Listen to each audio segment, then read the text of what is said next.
we can get started. Welcome to this EC department webinar.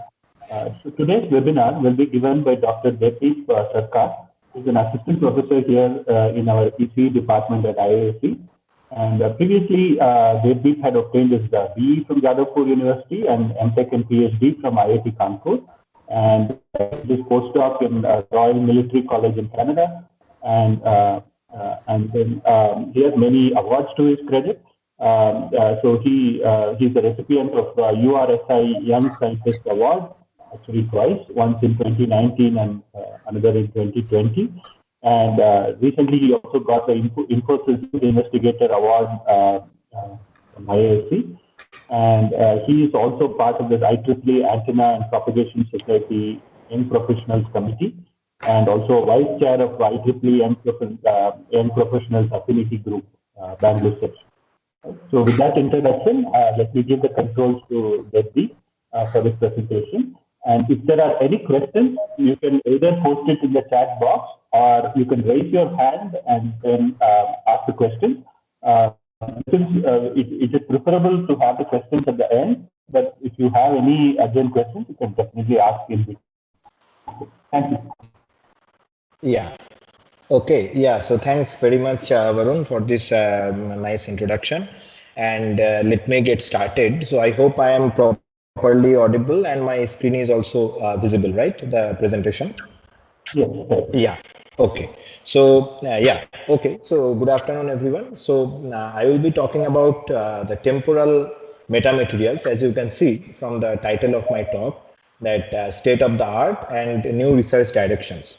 So before going into the main agenda of today's talk, let me talk a little bit about our laboratory for innovation and development antennas, radars, and electromagnetics, which we are calling IDEAR. So, I mean, details of this you can find from my homepage. And like I would like to acknowledge, first of all, the Infosys Foundation Bangalore for endowing me with this Young Investigator grant. And I am currently having collaborations with different institutes in India, like Indian Institute of Space Science and Technology, Trivandrum, IIT Indore, and also the AD, like the Aeronautical Development Establishment of DRDO, Aeronautical Society of India, and NRSC Hyderabad, and also some of the collaborations like University and some of the earlier works that I was doing with Royal Military College Canada, and I am in process of having collaboration with more people as time progresses. So short intro, I would come to the overview of today's talk. So as you can see, I have segmented it into 5 parts. So primarily I will start with some of these historical perspective regarding these temporal metamaterials, as I am calling it. So first of all, we need to understand a little bit like what do we exactly mean by metamaterials and why we need to study these temporal metamaterials in this present context. And then I will discuss some of the results of some of the work that I did, and which was mostly study from analytical perspective as well as analysis using computational electromagnetic tools. So essentially, this is a work in progress, and I am I started this after joining IISc. So I will be very much happy to receive feedback and possible directions of future research. And I am also will be including some of the realization aspects and application paradigms of a general space-time modulated medium. So what exactly we mean by that will come in stage by stage. So, but now when we're talking about, let us focus on the metamaterials part. So the entire premise of today's talk will be regarding the interaction of electromagnetic waves with material media. And by electromagnetic waves, because of my background, I will be mostly focusing on the radio frequency electromagnetic waves, like the frequency range being in the gigahertz range.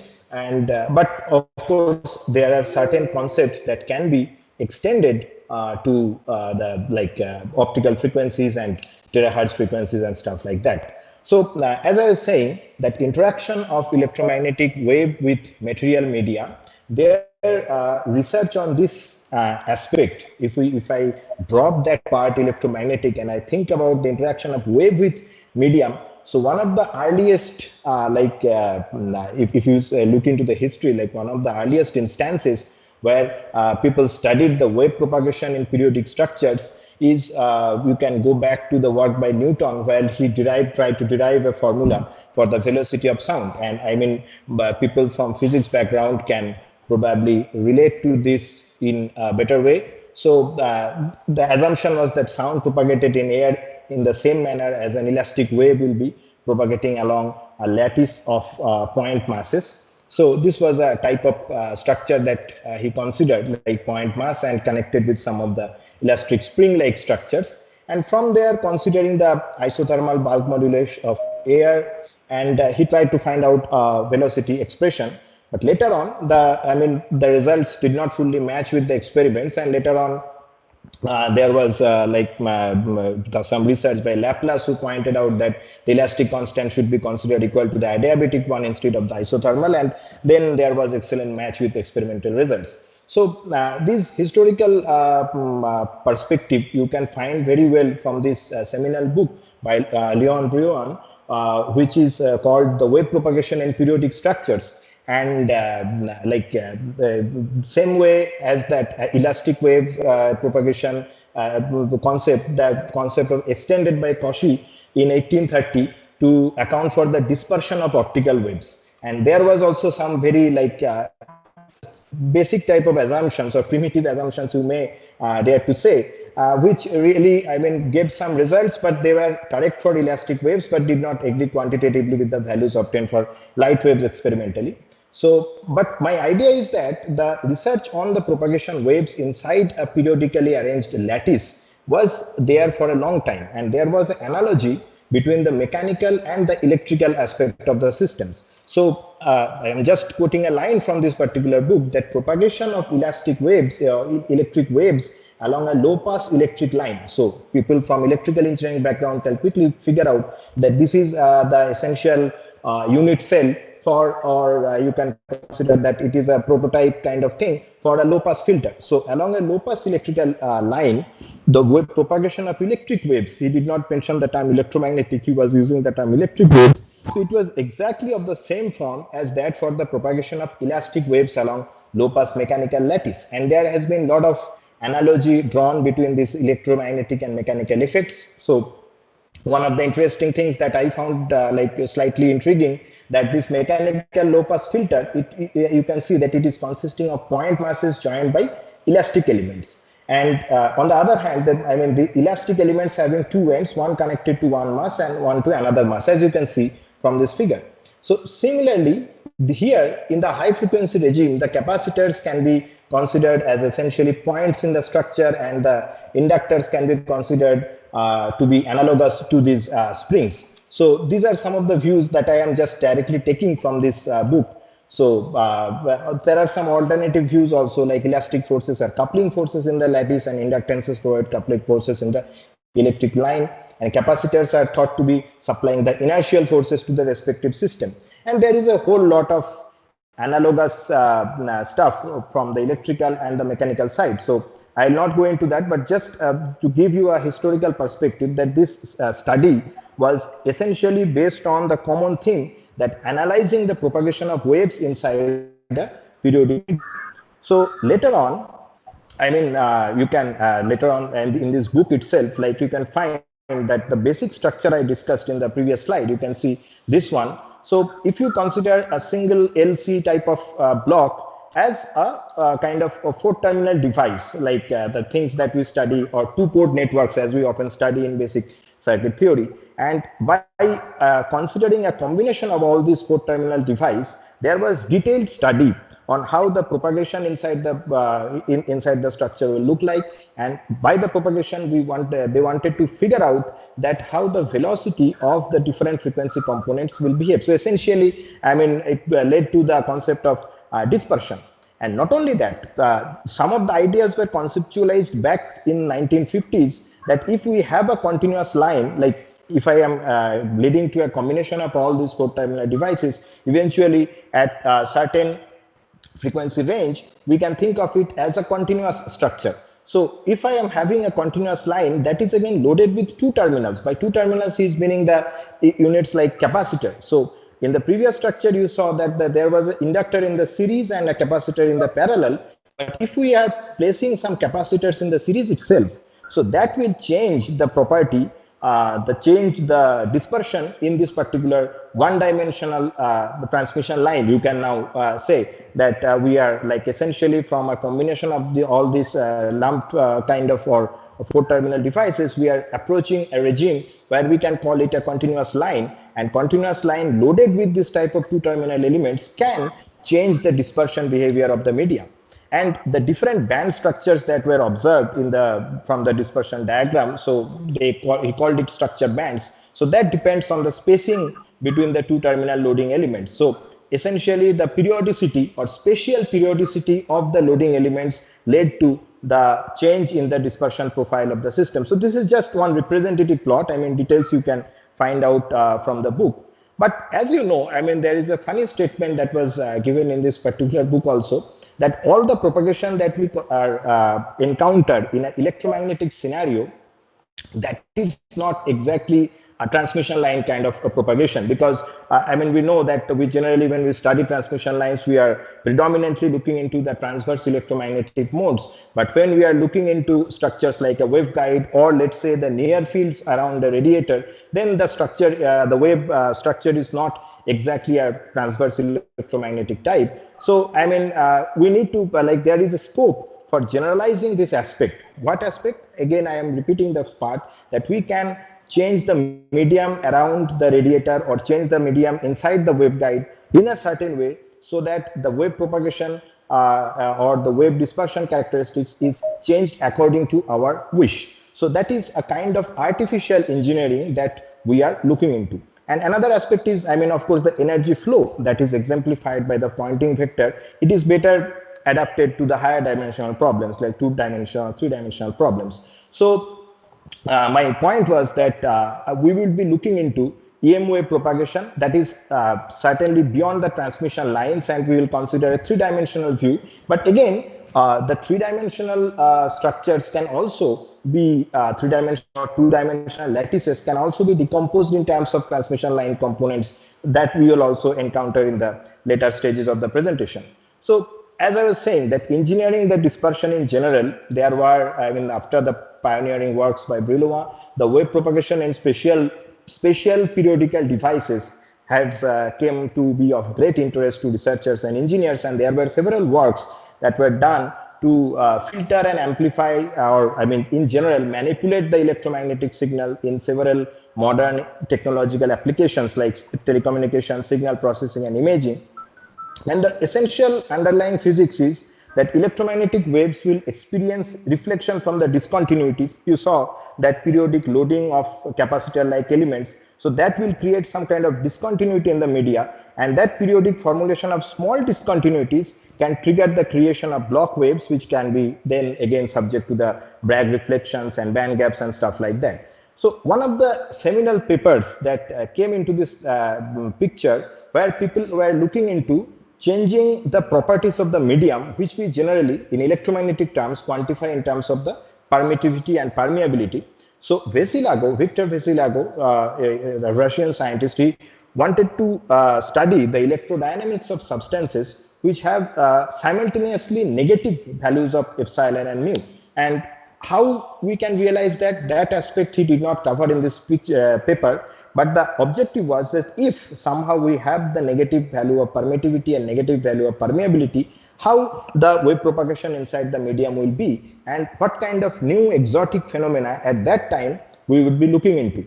So the stuff that came up was the negative refractive index kind of medium, the conceptualization of that.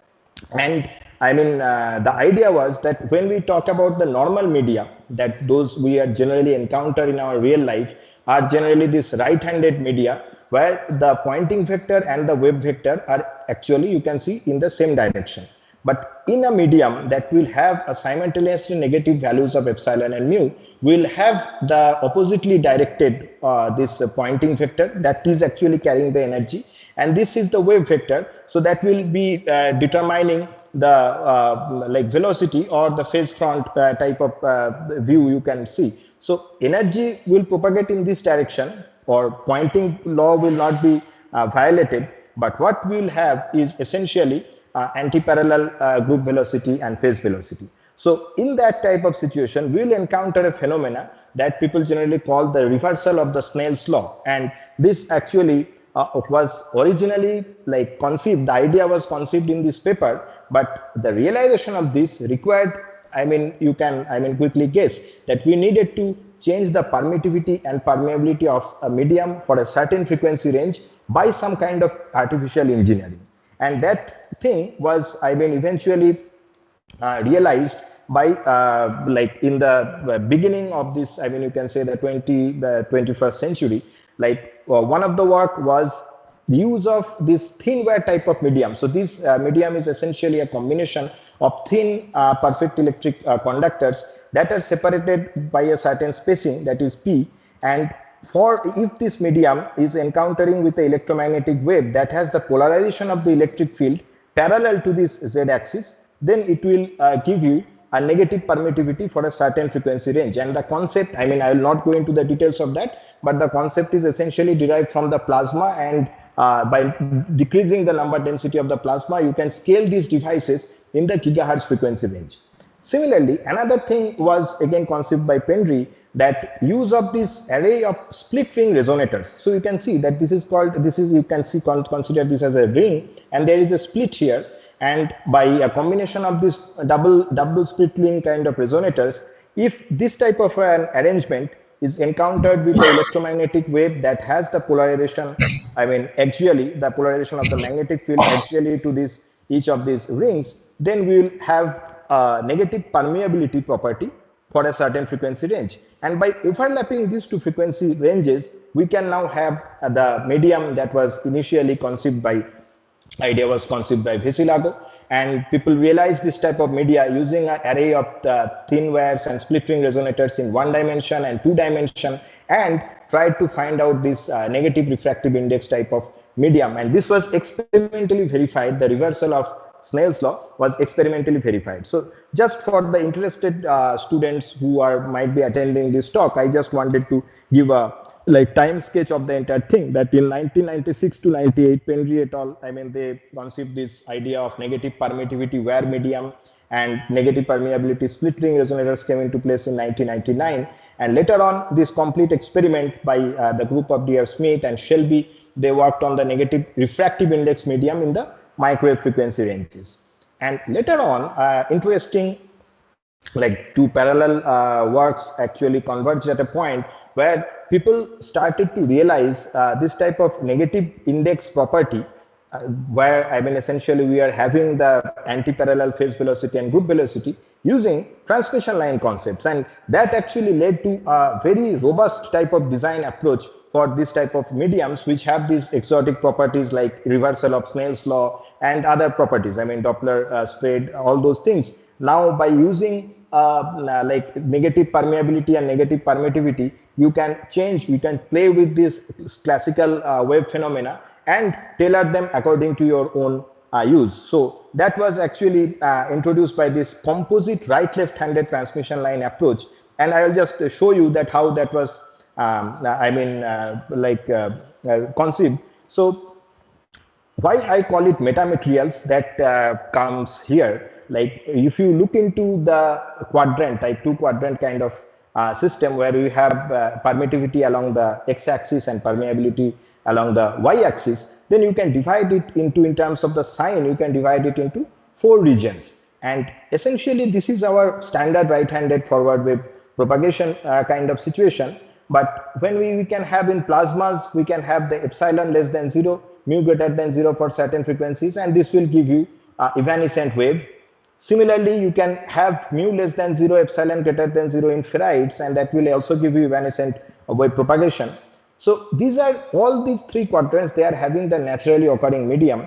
But whenever we are realizing some wave propagation medium that is having the negative permittivity or negative permeability, we can call that, okay, it is not having a natural analog, and these are actually called the Villagos material or left-hand and backward wave propagation type of materials. Now note that when I mention the term backward wave propagation, so this term was actually preceded much like earlier, when like people studied the wave propagation and periodic structures, and in general people felt that there could be instances of backward wave propagation by certain changing the properties. But anyway, since we are talking about a certain artificial engineering of the medium, so that is why we are calling the word metamaterial in this case. But if you look it closely, I mean, there is nothing rocket science involved. So it is just artificial engineering of periodic structures and periodic like arrangement of unit cells. Now, as I was saying, that how the transmission line approach actually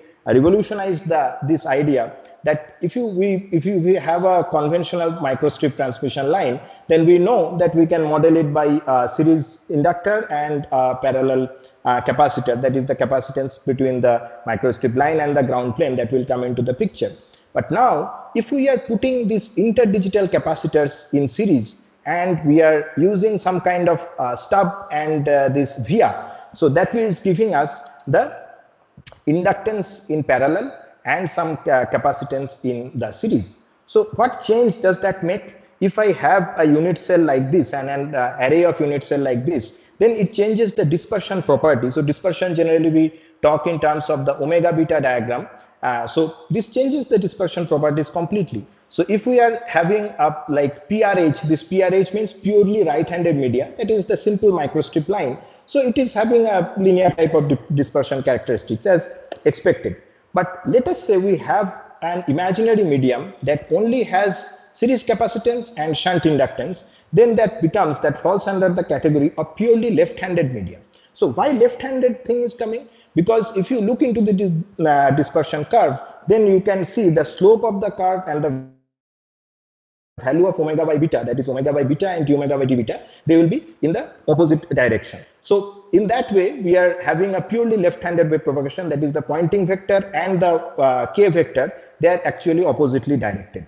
So that thing is occurring in case of purely left-handed medium, but that will not be, we cannot realize something purely left-handed, because essentially when you will be bringing the line, so it will surely have some series inductance and some shunt capacitance. So what we get is composite right left-handed medium whose dispersion characteristics has two regions. One is the right-handed region and one is the left-handed region. And there are, I mean, I will not go into the details, but there are ways to tune this series resonance caused by this one and the shunt resonance caused by this element. And we can actually bring them close together to get a continuous type of thing. We will show it in the later stage. But essentially what we are having is, we are having some gaps in the frequency range. So there are some band stop regions, as you can see. So in this particular frequency range, we are having a band stop, and we can actually prevent this band stop region by bringing the omega series and omega shunt close together. And this type of transmission line arrangement can now be extended 2D and beyond. I mean 2D by, we mean that we can actually now, you can visualize from the previous picture. So this is a 1D wave propagation. Now you can actually replicate the transmission lines in this kind of crisscross kind of fashion, and you can realize 2D spatial metamaterials. Another way you can do that by using this mushroom type of unit cells. So I mean the view is like this. I mean it will have a 2D lattice that is having this series LC type of elements and shunt parallel tank circuit type of elements.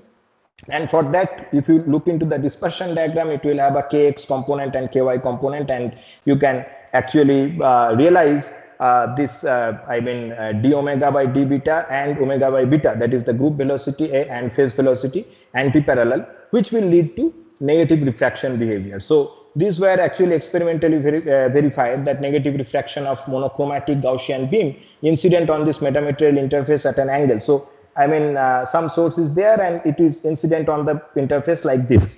But there are other ways of interacting with this meta surface also, as we will look into. So apart from the guided wave type of systems, so we are so far talking about the transmission lines and 2D lattices and stuff like that. So if we consider the one-dimensional lattice also, so that is a guided wave system. That is, we are trying to get the wave propagating from one end to the another end with minimal insertion loss. But there is way to actually realize a leaky wave phenomena using the same lattice by simply changing the properties of the medium or tailoring the series capacitance or inductance values. So I am trying to like explain in very simple terms. So essentially what advantage that will give, that will in conventional leaky wave antennas, we can only have this forward scanning type of property. But if we have like a CRLH transmission line, as I was saying, so that can actually lead you to a full dimensional scanning, like forward as well as backward scanning. And these were also experimentally realized, these leaky wave structures. I mean, interested people can follow the book of Kalos, as I mentioned earlier in one of the references, for the details. And the same thing can be now extended into 2D lattices. So you can see that it is effectively a spatial arrangement. Why I am calling it spatial metamaterials? Because it is fixed time.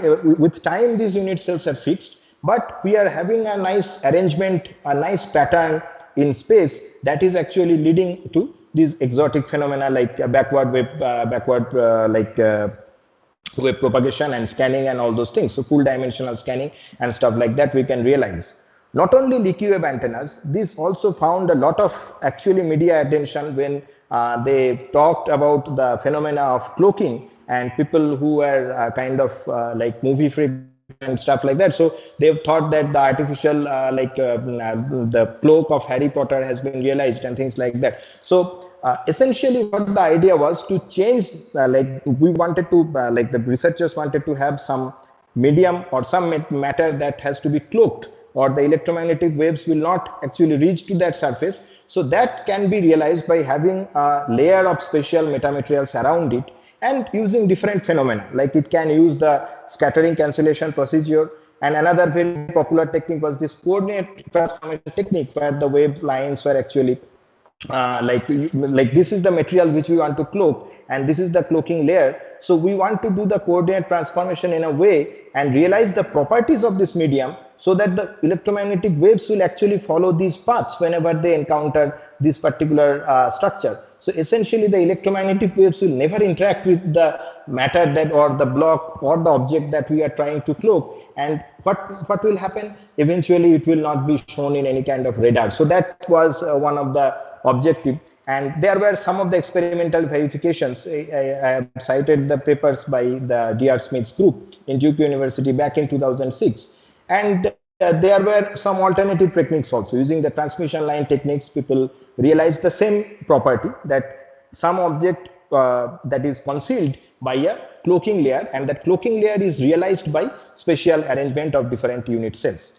Another very interesting and very useful application is design of absorbers, thin, ultra thin absorbers. Generally in the microwave frequency, people who have worked with antenna experiments, they have encountered the like anechoic chambers, which supposed to have no echo, and there is like thick absorber like layers kind of structures. But instead of that, for let's say we don't want to have a broadband absorption, we want to focus on some narrowband absorption, then those things can be actually realized by thin absorbing screens using metamaterial surfaces. And Nader Inkata was one of the earliest papers that came out in this domain in one of the conferences, that thin absorbing screens using metamaterial surface. And if you look into the phenomena, it is simply that same spatial periodic arrangement of different unit cells. But in that case, the incident electromagnetic wave is coming from one direction, and it is interacting with the system, and the energy is trapped within this particular like dielectric, you can say, like between the dielectric, there is bottom surface we are having a metal, and the top surface we are having unit cell arrangement, and by the resonance, collective resonance effect, we are having the energy trapped, and we can use now resistive components to actually dissipate the energy effectively. So this is one of the like very basic idea about the meta surface or metamaterial based absorber design. And since it is a thin structure, that's why we can call it a meta surface. And recently the focus is on designing these absorbers. Like this can look as a rigid type of layer. So this rigid layer, it will have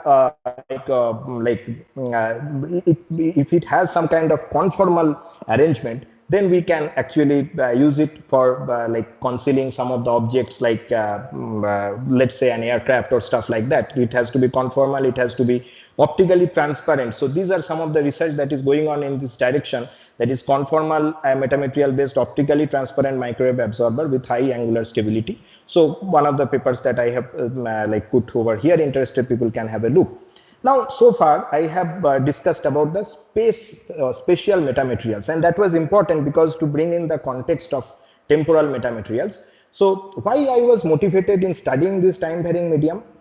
In spatial metamaterials, we are having a fixed arrangement of these unit cells to play with the electromagnetic wave interaction with the, let's say it is a surface or it is a bulk medium, whatever. But with respect to time, the unit cell properties were not changing. Now you can, I mean, quickly extend that idea that what if the these periodic unit cells are, let us say from electronics point of view, let us say they are loaded with some pin diodes or some other elements that we can control from an external source and cause some kind of switching, cause some kind of tuning of that medium. So that will lead to a temporal change of the medium as well. So some of the research I actually saw one of my colleagues do was on these polarization sensitive tunable absorbers, and some of the structures, I mean, you can see the spatial patterns in this same as the previous structures that I showed, that we are having this some unit cell arrangement, but not only that, it is having some varactor elements and some biasing lines. So we can actually control the biasing of the varactors, or it can have pin diodes also. So that can be changed with respect to time. So this type of medium will actually pose certain properties that was not there in the earlier media, where we are showing only a spatial modulation of the periodic structures. And I mean, this is only one technology that I showed here, that using the varactor diodes. There was work done by him also, which used this fluidically tunable metasurface, and that work appeared in Nature Scientific Reports. So now, and you can see that these are fairly recent works, and now people are having the technology to actually change the properties of the medium, not only by the spatial patterning of the unit cell, but also by changing the biasing states, or like changing the electrically you can change, or by some other means also you can change the temporal properties of the medium. So that was one of the motivation. And another motivation was like I worked a little bit on the intelligent reflecting surface, which like computational modeling of that using FDTD, which again I mean used a similar type of time varying like FSS layers. Although I mean I am not trying to relate the IRS with this exactly, but it actually triggered my thought process, so that I thought that it will be good to like study the properties of a time varying medium in general. So time variation of material media, if we want to study, the best thing is to go back to the basics and to think about the traditional Maxwell's equation, and think about a problem that is, let's say, a simple one-dimensional wave propagation, transverse electromagnetic wave propagation in a media that is having permittivity and permeability, let us say both simultaneously as a function of time. So these are, I mean, the standard Maxwell equation you can look into here, and this is the continuity equation. Now, when I am saying time varying permittivity and permeability, essentially I will need to deal with the constitutive relation that connects the electric field to the electric displacement and magnetic field to the magnetic flux density. So these are the constitutive relations, and of course we will, for any solving any electromagnetic problem, we need to take care of the boundary conditions as well. But now, as I said, the problem that I have is the electric field polarization is along the z direction, H field polarization along y direction, and epsilon and mu both functions of time.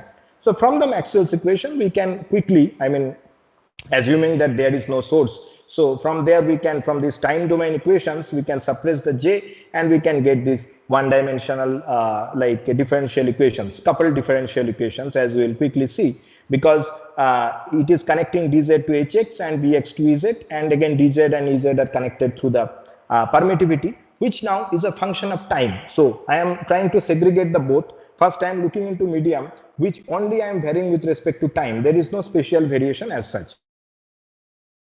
So spatially it will be of the same permittivity throughout the region of study, and similarly for the magnetic permeability as well.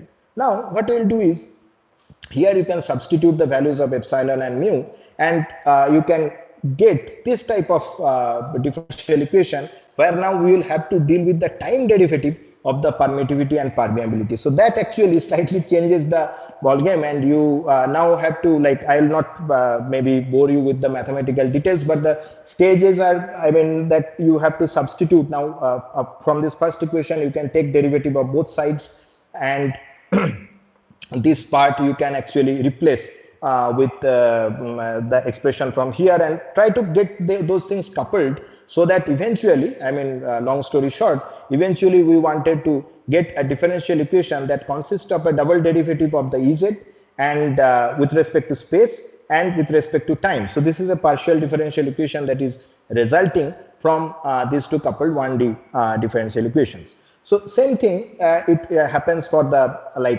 magnetic field component as well. Both Ez and Hx, they are having this type of differential representation, partial differential equation representation, and solution of them. I mean, details of this you can probably follow this very old paper which talks about velocity modulation of electromagnetic waves. So it is from 1958 and it appeared in the MTT Transactions. So there are some of the cases that people try to solve, as I was saying, that we are looking into how the velocity, that is the electromagnetic velocity of the electromagnetic wave, is actually modulated inside a medium that is having both mu and epsilon varying with respect to time. So in that type of system, there are certain assumptions like they considered. One case was if the ratio of them is constant, and then we can get some nice solutions, and we can show that the instantaneous frequency is actually a function of the time varying permittivity. But as you know, like in practice, this is not a practically realizable thing, because one has to tailor the permittivity and permeability simultaneously using the same ratio.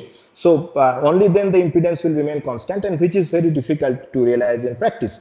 So also the solutions were, and I mean, considered to be a series type solution. So it is like physical interpretation was difficult. So what they considered was, like, if that is not constant, but if both are slowly varying. So in case both are slowly varying, then also we can get to certain wave solutions for this system, like this, the Ez as a function of y and t, and Hx as a function of y and t, because I am considering wave propagation on the y direction. But although these are, I mean, and analytically we are arriving at these situations, but the assumptions are, I mean, not always practically realizable.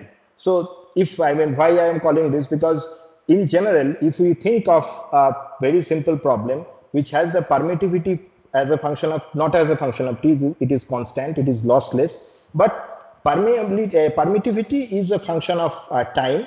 And this is actually, you can think of it as like a amplitude modulation of the permittivity, something like that. You can visualize it. So depending on the omega m, that how fast we are modulating, how fast we are changing the permittivity, it may not be necessarily a slowly varying function of time. So in that type of situation, there are some of the ways that he proposed to find out the, the problem is, if suppose we are having a carrier wave incident here, what will be the frequency, what will be the instantaneous frequency of the wave that is just coming out of this slab. So this was the problem. And here also he considered like this transit time to be a very important factor. That transit time means this is the length of the slab. So depending on the length of the slab, what the transit time will change. I mean, the wave that is entering here will interact with this time varying dielectric medium and then come up with some. So essentially the equation for the wave front propagating with a non-constant velocity v, because epsilon is varying with time, so it is non-constant velocity. So that gives rise to instantaneous frequency. This omega t is the frequency of the signal that is coming out of this slab. So this was dependent on this transit time. And by considering different cases, like whether it is a thin dielectric slab or a thick dielectric slab, he found out certain final solutions. So one of the interesting thing that was noticed was the concept of nonlinear modulation that was occurring in this medium. And I mean, if we consider very small values of MA, that is the modulating index here. So in that case, we may also get a linear modulation, but in general, the modulation will be nonlinear. And not only that, This was the case when we are considering the thickness of the slab to be very small. So when we considered it like this, so we somehow approximated the transit time as L upon V. But if that is not the case, then I mean it becomes mathematically more difficult to track, and I mean eventually it leads to an instantaneous frequency expression that is pretty complicated. But it is a function of all the properties, like what is the modulation index, and what is the quiescent state permittivity, and how much we are modulating it, what is the value of omega m. So everything will actually come into the picture, and also the length of the slab, to determine what will be the frequency of the wave that is coming out of this time varying dielectric modulator. So here we find that it is of course extremely tedious to frame closed form analytical solution to predict this nonlinear phase modulation and similar effects, even for a simple case. I mean, this is just a simple case where a transverse electromagnetic wave is impinging on the dielectric slab with sinusoidally modulated time varying permittivity. So that is why we need some kind of computational tool to deal with a medium like this. So another important thing is the analysis that was carried out by this very old paper. It was mostly dealing with the effect of on the instantaneous frequency, but not the amplitude aspect. So that thing will also be very clear when we use some computational electromagnetic tool. And we know, I mean, the computational electromagnetics, by that we mean the process of modeling the interaction of electromagnetic fields with physical objects and the environment. And it can be like for the analysis of antennas, circuits and systems, also for the radar cross section, electromagnetic interference and bioelectromagnetic. So it is kind of all pervasive in the modern context, because wherever we are dealing with wireless systems and also wired systems, we are dealing with the interaction of electromagnetic fields with physical objects and the environment. So we need computational electromagnetic tools. And there is no single solution. I mean, there are various tools that people generally resort to, and which basically deal with the analytic solutions to the time dependent Maxwell's equation. So for this problem, when we are dealing with a medium, let us say for the simple case where the permittivity is a function of time, then we found that FDTD is the most suitable thing because of this ease of formulation, and I will show how we can formulate it for the simply one-dimensional problem. So the idea is very simple. We can start from the Maxwell's equation again, I mean, like we did for the analytical solution as well.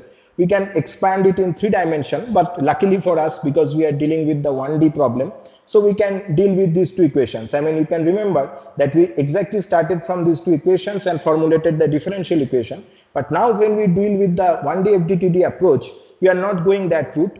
Instead, we are treating them as this coupled system, and we are essentially numerically discretizing these continuous space-time equations. So we can actually, there is a step that involves the normalization that is needed for having the value of the electric field and magnetic field numerically, I mean, for ease of the computer storage purpose and all. But it may not be done with modern facility, but earlier that was a very important step that people needed to follow. So we can deal with this staggered space-time grid, and we can formulate this 4 equations. I mean, I am jumping a few steps for the sake of time, but the idea is that formulate this complete interplay between the flux density, electric flux density, electric field, magnetic flux density and magnetic field.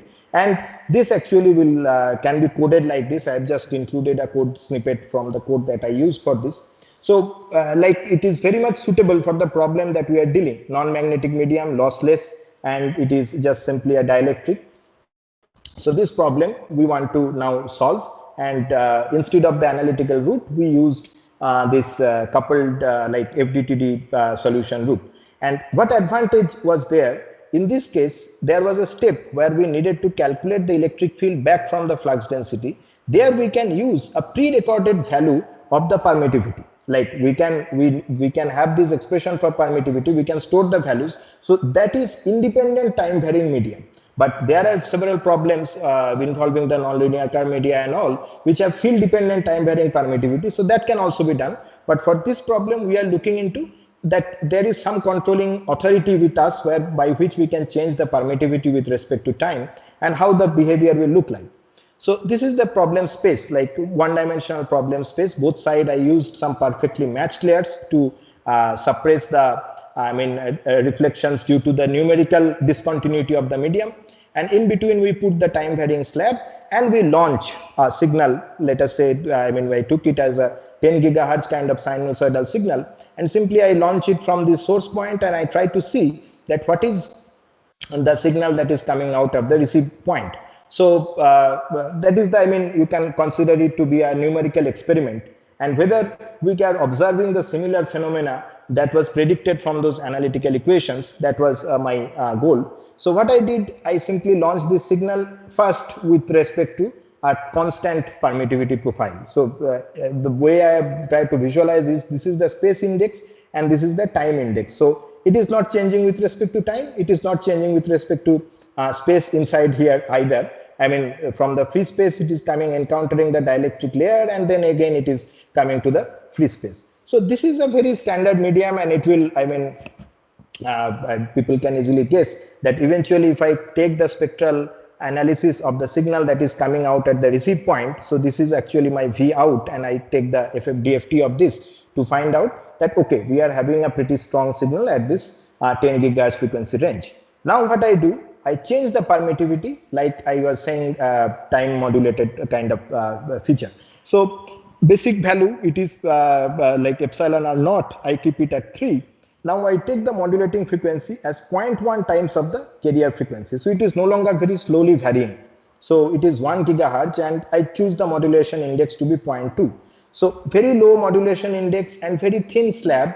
It is kind of, you can see that it is giving narrowband modulation, and which is not that nonlinear. The side bands are almost in the same amplitude level, but the more I increase the length of the slab, as we pointed out from the theory also, the modulation starts becoming nonlinear, and we start getting like these several side bands of the transmitted signal. So the beauty of this thing is we are simply increasing the thickness of the slab, but the time variation, that is actually the same. Like the way we are modulating the slab permittivity, that frequency Fm, that is same, but only thing is we are expanding the slab width.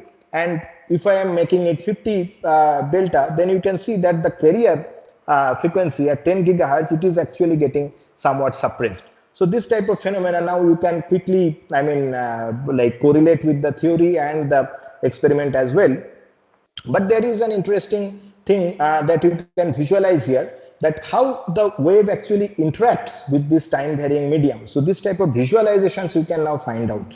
Like this is the picture of the electric field snapshots over the space time when I am using the like slab thickness of 10 delta, and if I am increasing it to 50 delta, then it is becoming something like this. So you can see the interaction region inside the medium where the incident electromagnetic wave is interacting with the time varying medium and getting reflected. So I am not looking into the property here, I am only looking into the transmitted property, but this is also a region of interest for maybe for certain applications.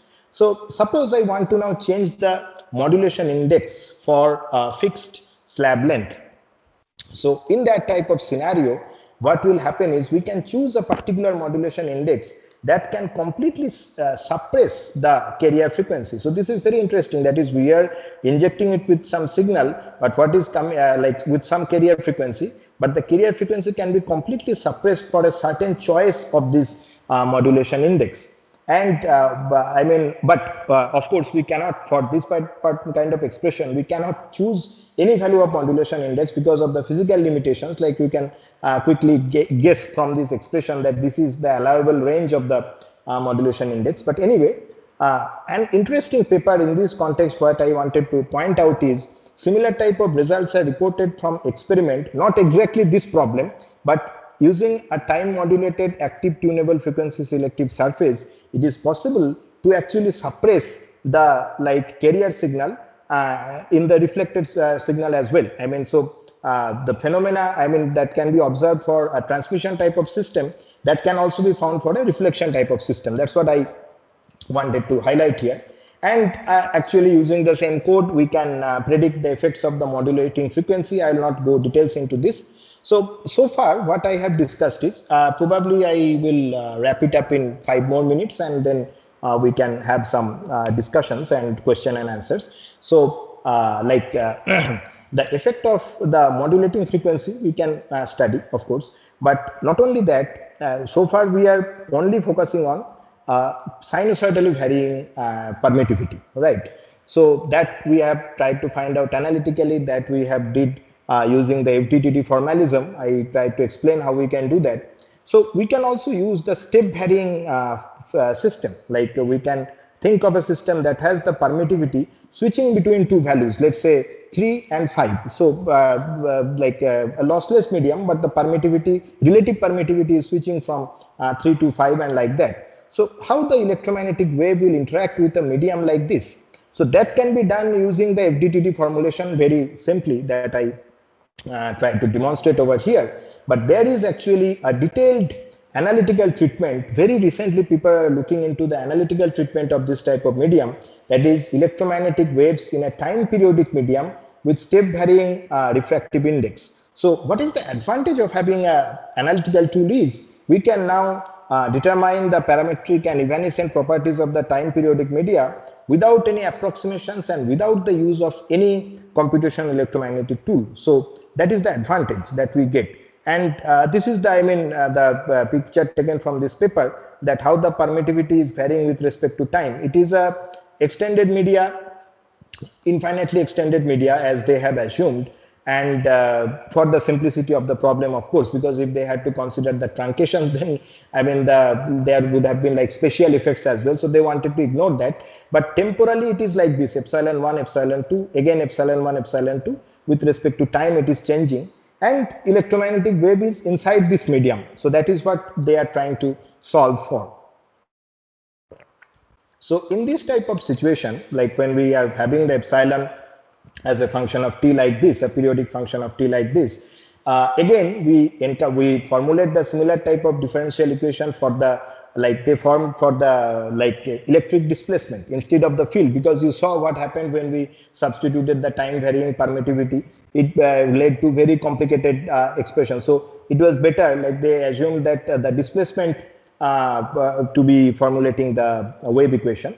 So I will not go through the detailed maths, but what was done in this paper is essentially the field was composed into, independently varying functions of space and time, and that actually there were some of the parameter changes, like this time step that was scaled with respect to the time modulation frequency, so that they can have nice analytically tractable expressions like 0 to pi and stuff like that.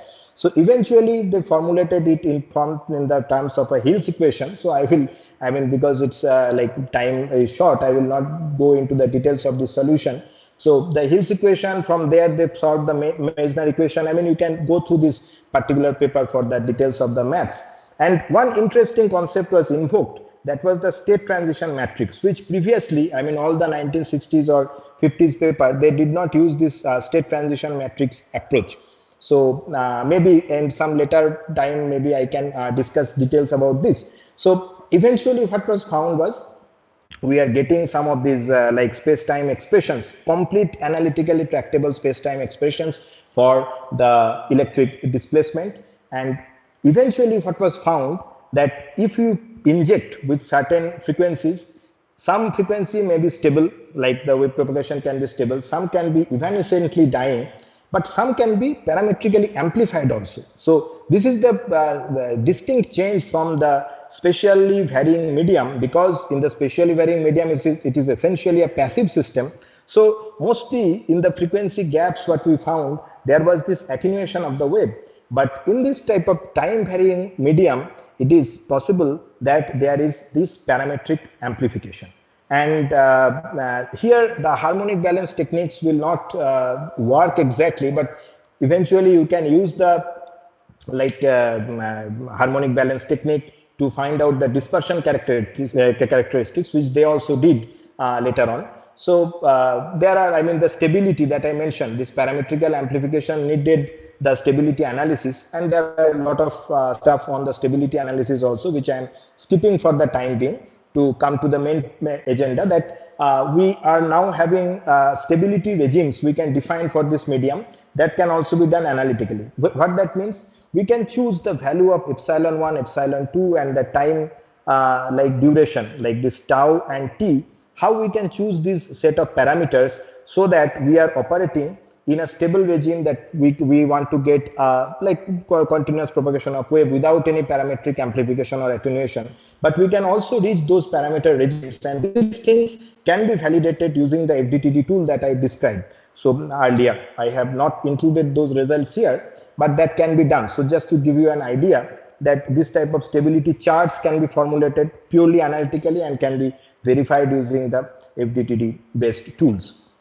So in terms of the if you look into the dispersion characteristics, eventually what we get from this type of medium is that the phenomena of K gap, that is you can see the contrast with respect to the omega gap and the K gap, what I was talking about in a space varying medium and what happens in a time varying medium like this.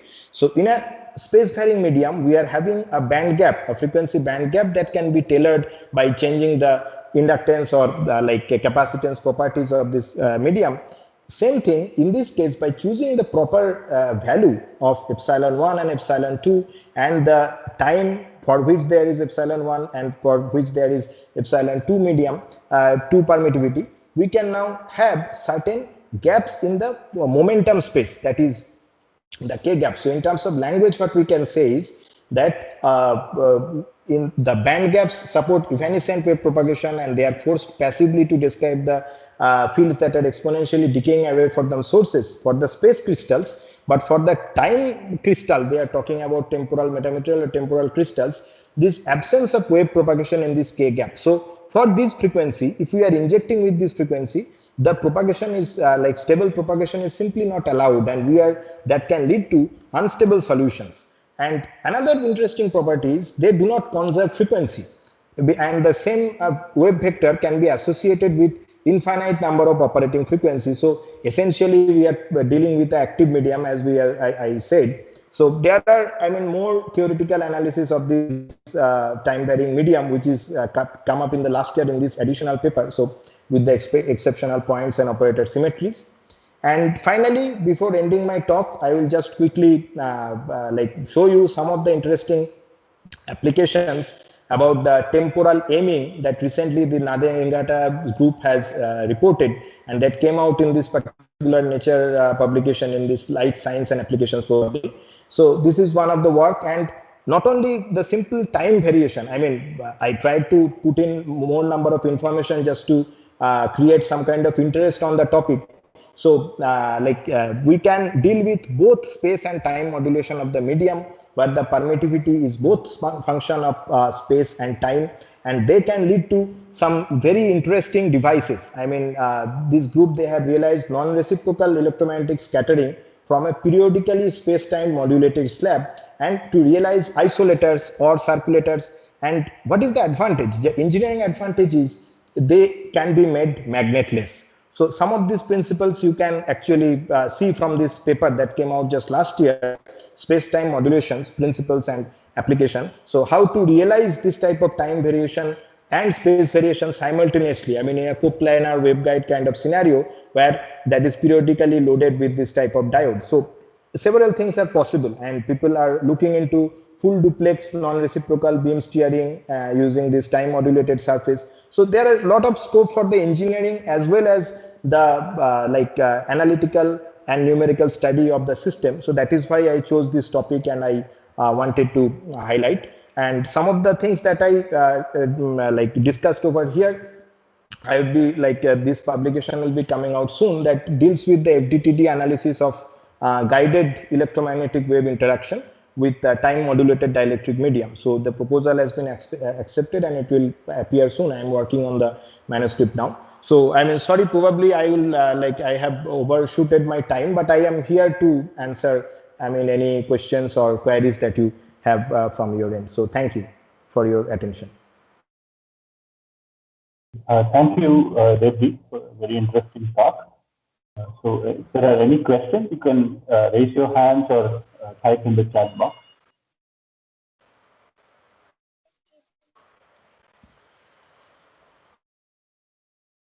There is one question by Deepanjan. Yeah. Please unmute. Yeah, thank you so much, Devdeep. Very interesting talk. I think you may have mentioned this in your talk, but I missed this. In terms of the limitation of the time step, right, or the stability criteria, this spatially changing epsilon, I mean, spatially changing dielectric, are there any other considerations to the current stability limit for this? Okay. So yeah, I mean, this is a very good question. So maybe I can just go to that particular stability slide.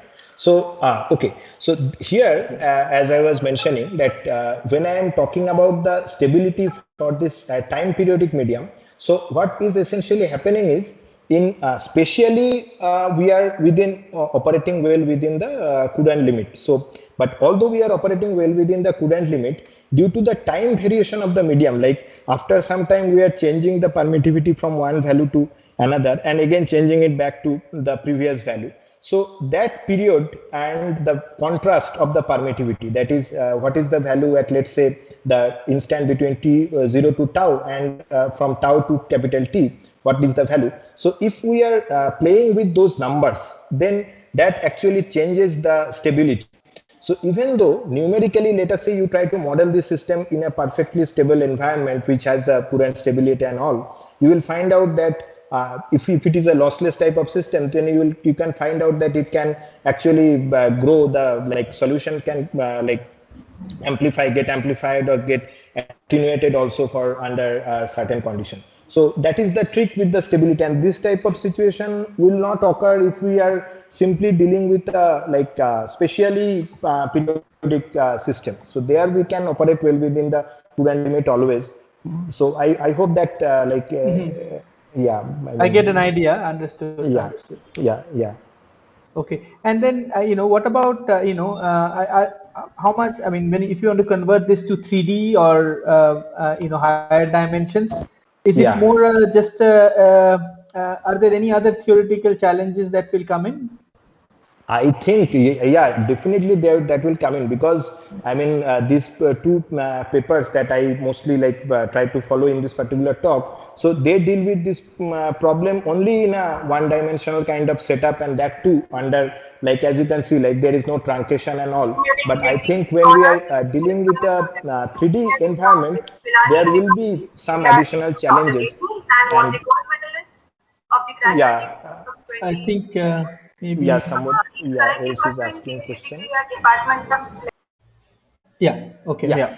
Okay. Yeah. So I mean, there would be some challenges due to the truncation of the medium. So what I am still not this is, as I said, this is a work under progress. So I was thinking of simulating this type of system that has a time varying permittivity nature, or at least time varying impedance profile or something like that. Maybe that can be done with some simulator, and we can at least see what is happening.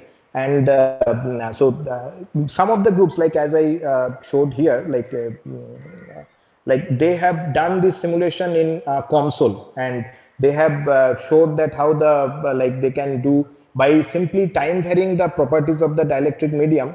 They can actually do some kind of beamforming. It is a slightly different concept than the spatial beamforming. So they are calling it temporal aiming or something like that. So they used COMSOL to do that. So I was planning to actually look more into the system. But yeah, analytically I think there is a lot of challenge still left, and probably their group and other groups are still working on that. Yeah. Thank you so much, Devdeep. I won't take much time. Okay. Yeah, Thank you. yeah. Talk to you Thanks. later about this. Yeah, sure.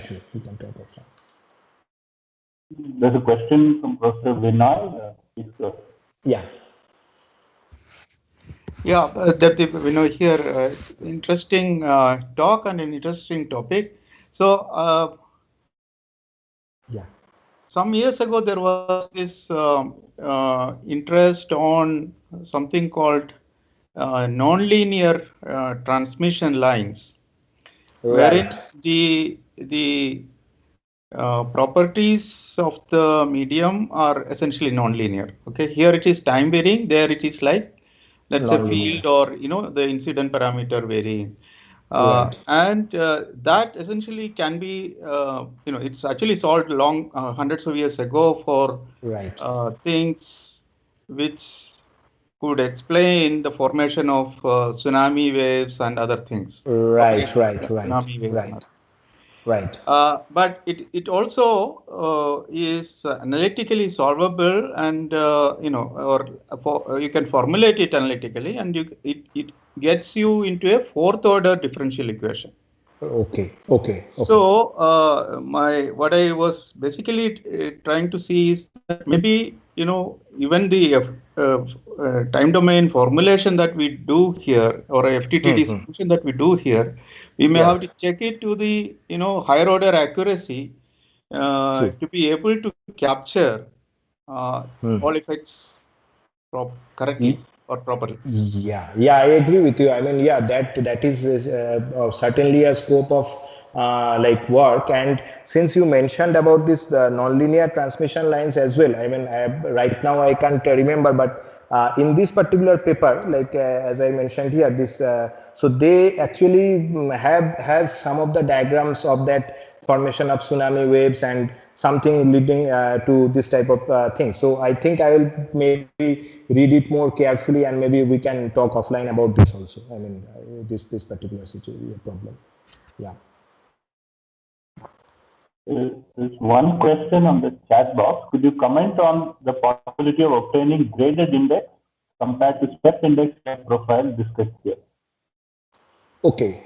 Yeah. I mean, graded index in let's say time domain, if that is what the question is. So that problem, although I did not show here, that was also encountered in one of the recent papers that is more like mostly for the optical frequencies. So I mean, where they are actually varying the permittivity in a like modulated fashion, not necessarily sinusoidally, but in other type of arrangements with respect to time. So sinusoidal, I already showed that how the permittivity can be modulated sinusoidally, but other type of, like, let's say it is a ramp type of function. So I can recall one of the papers that dealt with this type of problem. And in terms of realization, I think that is also possible. I mean, if we can change the, like, if we can have a transmission line model of the system and can change the time domain properties of the capacitors in a certain fashion, then we can actually experimentally realize this type of, any type of, I think, the time variation that can be realized in the like in practice. So yeah, it is possible. So the example you gave during your talk, right, where dielectric constant was modulated from 3 to 5, for example, that right, is that considered a small signal modulation or a large signal modulation? Okay. Yeah. So I mean, let's say in this case, again, I'm coming back and forth a little bit. Yeah. So here, actually, when they are considering epsilon and epsilon 2 very close together, so that is kind of in a small, as you mentioned, that small signal regime where they are calling that this Q factor is actually dependent on the difference of these two frequencies. That is the contrast of the permittivity. So that is one specific case, and they mention it as the small difference or small contrast kind of situation. But again, depending on the value of Q, it can be like if the contrast is more, then you will have a different value of Q, and that will land us into the different regions of the stability chart. So that is what they try to actually conceptualize here. Gaurav has a question. Gaurav, please unmute. Yeah. Yes. Hi, Devdeep. Thanks a lot for a very interesting talk. I have a lot of interest in the fourth quadrant of your diagram. So my question is in regards to that, I did notice that, ferrite-like action can be obtained. You can do some permeability tuning. Now, in an integrated circuit implementation, when we are trying to build very tiny inductors and transformers for RF applications, tuning the permeability without actually messing with the material properties of the integrated circuit stack, perhaps through patterning, is very attractive to us. So I was wondering if you can comment on that in terms of, what needs to be done to improve the ferrite-like properties of these metamaterials, on very small geometries. Small geometry, yeah, that is a challenging thing actually that you mentioned, because essentially, if we are, let's say, whatever effective permeability property that I am talking about here, that needs a considerably large array of unit cells. That is one big problem. And secondly, the structure that I showed there, an array of these split rings. So it was found that, okay, they are although giving the negative permeability, but in terms of the insertion loss and other things, it had a lot of issues. But as you mentioned, in the small, compact geometry and in a integrated circuit environment. So actually, interestingly, just yesterday I was looking into one work that involved the use of complementary split ring resonators, actually that came recently out in the MTT. So I have not yet fully grasped the entire thing, but it seemed that they were actually trying to realize magnetic coupling, I mean very strong resonant magnetic coupling using the complementary split ring resonators for the high frequency, like let's say millimeter wave frequencies, where they are claiming that the electrical coupling, the conventional electrical coupling with the complementary split ring resonators is actually very small, or it becomes negligible. So maybe I will look into that, and I can discuss this with you. Like those things are relatively, because complementary split ring resonators you can etch out from a section of the, or let's say the ground plane of your circuit, or like microstrip or anything, if there is clearance available, and that can lead to this type of negative permeability as well as negative permittivity, both the things that can be, I think, provided by a complementary string resonator. So that could be one of the solutions that is coming into my mind right now. But yeah, we can discuss this, I think, offline. Yeah. Thank you. Yeah. Thanks. Thanks, Carol. Okay. Are there any other questions?